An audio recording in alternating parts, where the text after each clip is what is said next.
उमरेठ थाना क्षेत्र के साजवा से लापता 5 साल के बालक को उमरेठ पुलिस की सक्रियता से 24 घंटे में ढूंढ लिया गया। 3 नवंबर को बालक लापता हुआ था।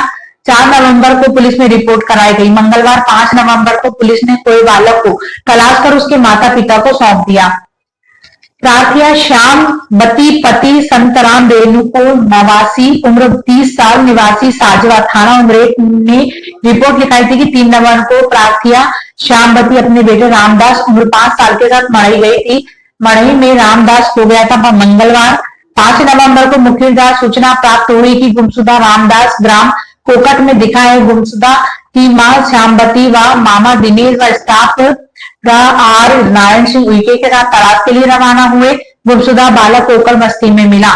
थाना उमरेठ ने रिपोर्ट के 24 घंटे के अंदर नाबालिग बच्चे को तलाश कर उसके माता पिता को सौंप दिया।